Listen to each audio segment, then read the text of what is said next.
Sepatu ini memiliki berat ratusan pon.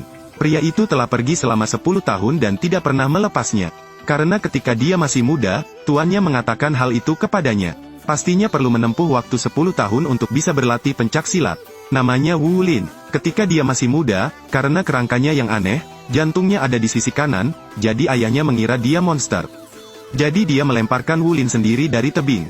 Tapi Wu Lin diselamatkan oleh seorang guru gunung yang lewat. Sekilas Grandmaster tahu bahwa Wu Lin adalah seorang jenius alami. Maka mewariskan seni bela diri yang unik kepada Wu Lin. Sejak saat itu, Wu Lin selalu memakai sepatu besi untuk berlatih. Wu Lin sudah terbiasa sekarang. Sekalipun kamu memakai sepatu besi, kamu tetap berjalan seperti terbang. Anda bahkan bisa menendang seseorang sampai mati. Hari ini, Wu Lin sedang melakukan latihan di pinggir jalan. Tiba-tiba dia melihat seorang taipan dikejar oleh komplotan gangster.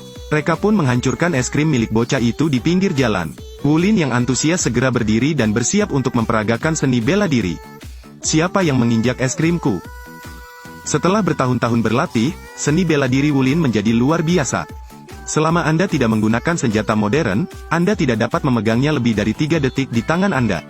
Hanya melihat Wu Lin memukul 2-3 kali telah mengalahkan para gangster ini dengan lembut. Saat Wu Lin hendak pergi, pemilik rumah memanggil Wu Lin. Dia mengeluarkan 2 tumpukan uang kertas dan berterima kasih pada Wu Lin. Tapi Wu Lin memperlakukan uang seperti sampah. Segera Wu Lin dikelilingi oleh mobil lagi. Gerakan ini gambar, hanya melihat pria itu berjalan perlahan di depan Wu Lin. Keduanya saling memandang dan tersenyum. Ternyata lawannya adalah Li Jiang dari Wu Lin. Tahun itu, Li Jiang ditemukan oleh tuannya karena mencuri sepatu besi. Guru marah, jadi dia segera mengusirnya keluar pintu. Diketahui bahwa sang master telah meninggal dunia. Li Jiang menitikkan air mata buaya. Li Jiang kemudian mengajak Wu Lin berkeliling perusahaan keamanannya. Tepat pada waktunya untuk bertemu dengan paman raksasa di sini. Setelah melihat keahlian semua orang, dia sangat kecewa. Dia melihat Wu Lin bermain dengan anjing di sampingnya. Begitu saja, dia membawa Wu Lin pergi. Ia berharap Wu Lin akan bertindak sebagai pengawal putrinya. Karena statusnya yang kaya, putri Fei Fei sangat ceria. Dan Fei Fei melihat Wu Lin melakukan latihan di depan kamarnya dan merasa ketakutan. Karena mengejar Wu Lin menggunakan uang untuk menyuap. Melihat Wu Lin tidak tergerak, dia kembali mengeluarkan pistol untuk mengancam. Saat ini, Wu Lin akhirnya berbicara. Tidak peduli apakah kamu membenciku atau menyukaiku, aku akan berada di sana untuk melindungimu 24 jam. Dari sana, Wu Lin mulai mengikuti Fei Fei 24 jam sehari. Hari ini, kalian berdua akan keluar makan. Wu Lin memperhatikan sesuatu yang tidak biasa. Letakkan gelas anggurmu. Apa masalahnya? Alkohol itu penting. Wu Lin kemudian menggendong Fei Fei dan segera meninggalkan restoran. Tak lama kemudian sekelompok orang datang menghalangi jalan mereka. Sangat jelas bahwa pihak lain siap untuk datang. Wu Lin tidak peduli, meski kakinya memakai sepatu besi, namun kecepatannya malah lebih cepat dari mobil. Sesaat Wu Lin muncul di tempat berikutnya. Musuh melihat posisinya dan menginjak pedal gas. Wu Lin langsung berlari untuk terbang. Dia memecahkan kaca depan mobil. Pukul 2-3 kali untuk membersihkan orang di dalam mobil. Kemudian satu kaki mendobrak pintu mobil dan berhasil membawa Fei Fei pergi. Namun hubungan Fei Fei dengan Wu Lin telah berubah total dibandingkan biasanya.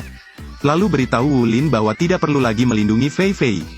Namun ditolak mentah-mentah oleh Wu Lin. Karena yang melakukan itu bukanlah penjaga sekte tersebut. Ternyata Li Jiang satu kelompok dengan orang yang menangkap Fei Fei. Kemudian keduanya bertarung. Meskipun Li Jiang tidak pernah belajar memukul dengan sepatu, dia melatih tinjunya.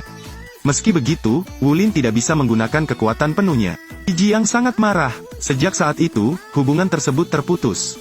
Wu Lin kemudian mengajak Fei Fei bersembunyi di tempat terpencil. Saya pikir saya bisa lolos dari kejaran. Lalu suatu malam, musuh datang ke sini lagi. Keduanya langsung berlari ke dalam hutan. Hasilnya masih belum sebanding dengan lawan yang punya banyak orang. Fei Fei dibawa pergi lagi. Wu Lin kemudian mengejarnya ke gudang. Tanpa diduga, ia terjatuh ke dalam jebakan yang dirancang musuh. Kemudian, secara bergantian, para master mengambil tangan mereka. Setiap orang adalah profesional di perusahaan keamanan. Mereka melawan Wu Lin. Mereka menggunakan jutsu untuk menguras stamina Wu Lin. Di bawah pengepungan orang-orang itu, Wu Lin berulang kali gagal. Mereka akhirnya mengemudi dan menabraknya di luar. Wu Lin kemudian dibawa ke tempat terpencil. Li Jiang secara pribadi mendorong Wu Lin ke dalam lubang. Sedikit demi sedikit kubur Wu Lin hidup-hidup. Dia ingat ketika mereka masih muda, mereka berlatih seni bela diri bersama. Saat itu, cinta memang seperti itu. Sekarang bunuh saudaramu sendiri dengan tanganmu sendiri.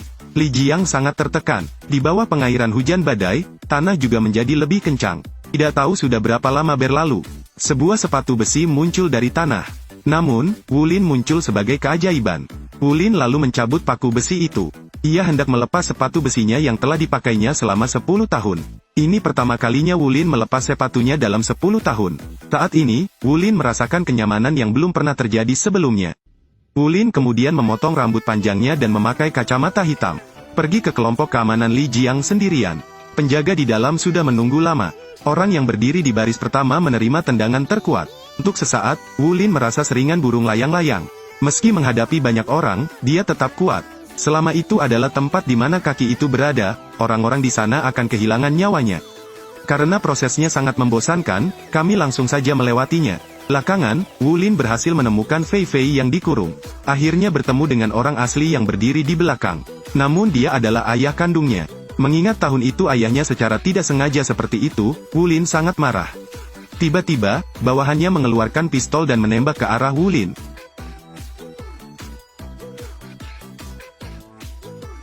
Apakah kamu ingin mengkhianatiku juga? Sejak aku membantumu mengubur juniorku hidup-hidup, bantuan yang kulakukan padamu sudah terbayar. Setelah itu, Li Jiang tidak bisa melepaskan kenyataan bahwa gurunya mewariskan teknik semir sepatu kepada Wulin. Li Jiang memutuskan bahwa dua orang di jalan utama bertengkar. Dia ingin mengetahui cara memukul sepatu yang bagus, atau pukulan paha yang kuat. Sangat jelas terlihat bahwa dua orang yang bertarung silat itu palsu tetapi pembongkarannya nyata. Setelah berjuang, ruangan itu hancur. Pada akhirnya Wulin pun menggunakan ilmu bela diri sepatu untuk mengalahkan Li Jiang. Sebelum Li Jiang dapat berbicara, bawahannya sudah melepaskan tembakan.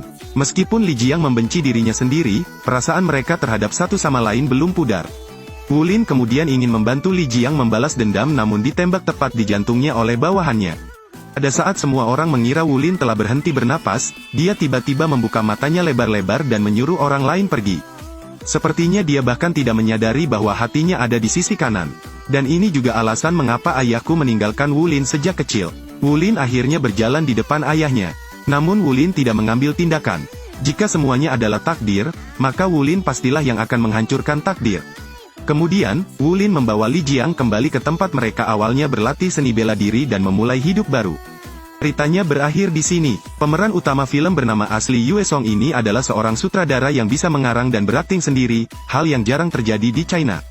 Meski banyak kekurangan, namun dari segi desain gerakannya membuat penonton heboh. Ini adalah film dengan sketsa rumit yang masih patut dipuji.